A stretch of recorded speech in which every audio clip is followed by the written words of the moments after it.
I'm live in full effect. So my name is Sanaa Green, and this is my channel, The Past Lives of Black Folk. Today, I'd like to talk about my first past life regression experience. I do quantum healing hypnosis technique, and this was not a quantum healing hypnosis technique. This was just, it was a colleague. So I'll start from the beginning. In 1997, my father, who was my best friend, passed away. I was his caregiver. I was in the room when he passed away. I felt when he was passing, and he had started with the death rattle. Well, before he started the death rattle, I got the inclination that I should bathe him. I don't know where that came from. I know that in certain cultures that's a part of what they do. So I was in the room.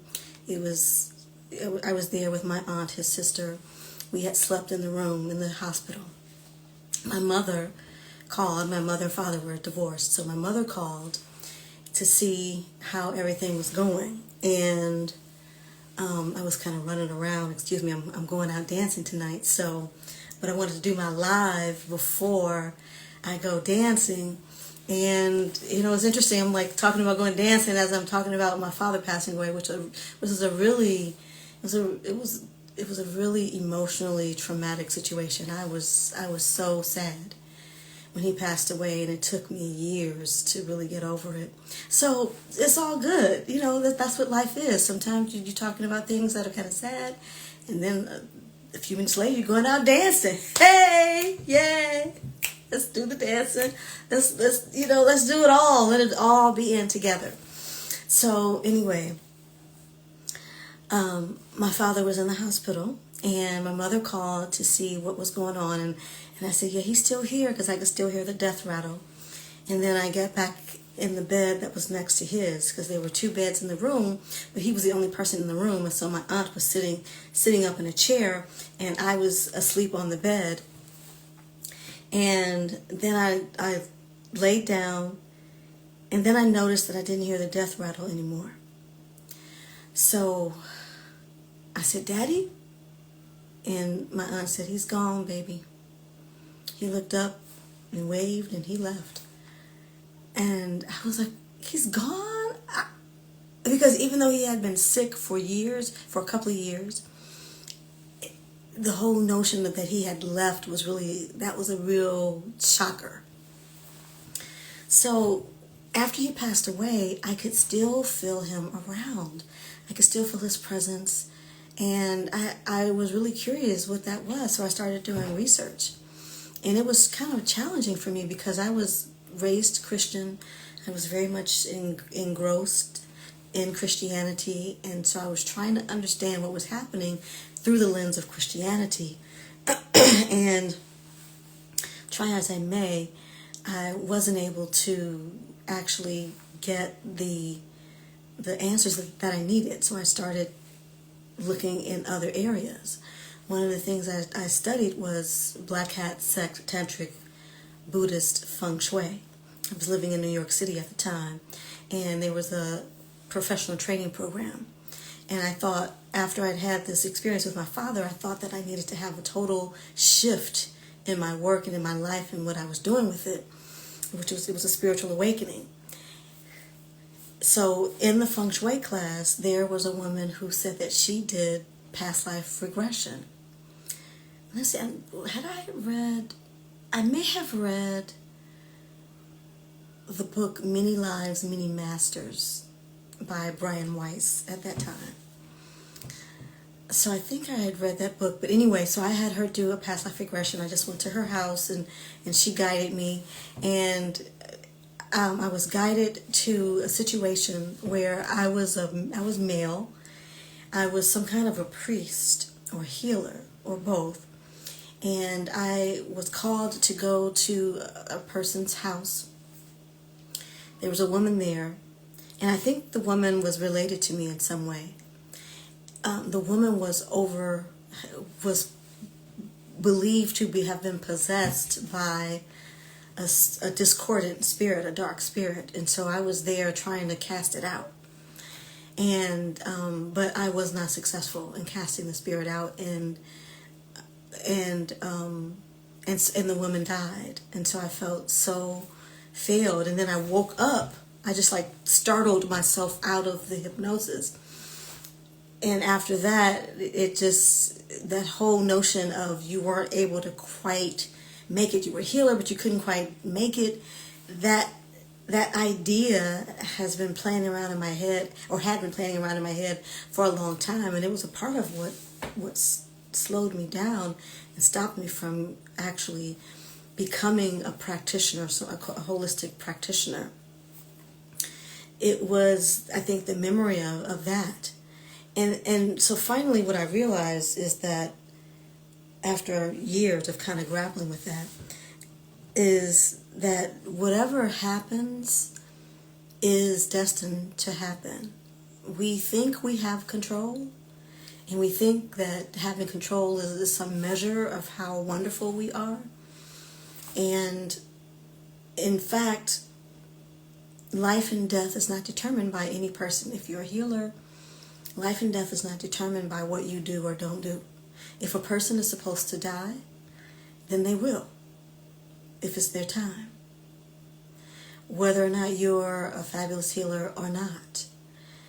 And even though it seems like a failure, it really isn't, because it's a part of the whole divine design. And this is something that I've been really grappling with throughout my life.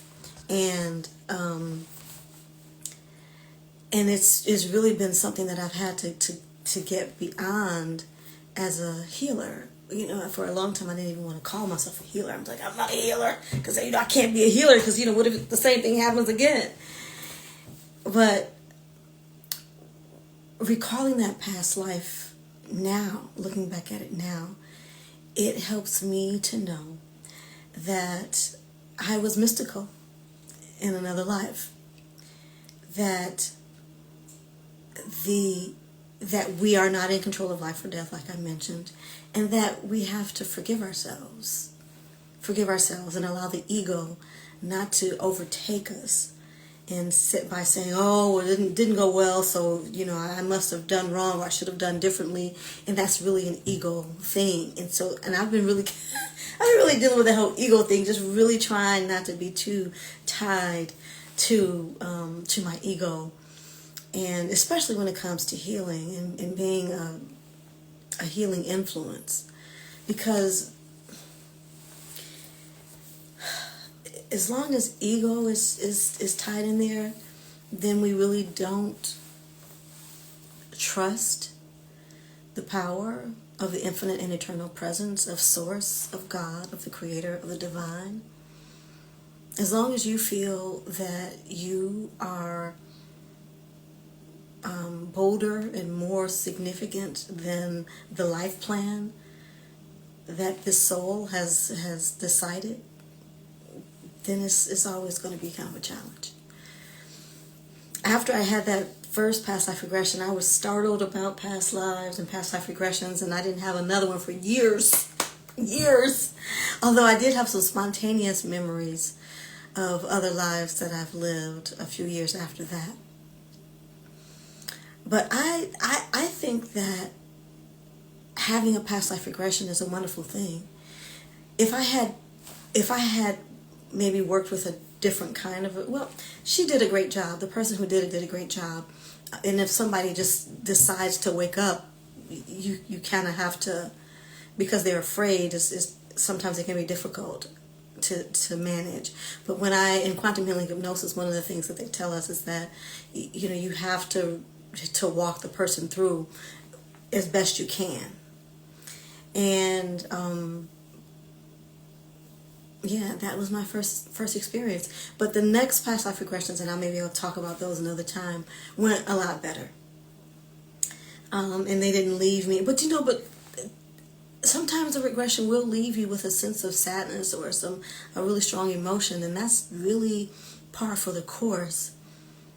And those emotions are something that I needed to work through. So that's my story. That was my first past life regression. And I've had several since then, as I mentioned. Again, my name is Sanaa Green, and I am a quantum healing hypnosis practitioner. I'm also the creator of the African Starseed Oracle deck, which is available on my website, which is Sanaa, SANAA, Green, GREEN.com, SanaaGreen.com. And you can get your deck there. I also have a course. It's really not a course, it's really an activation circle. So for people who are holistic practitioners and who want to be supported in expressing themselves as a holistic practitioner and to become a business person, I'm hosting a circle, an activation circle, which will help you launch into the work. There's more about that on my website. Thank you so much for listening and watching, and I'm going out to dance now. Wish me a good time.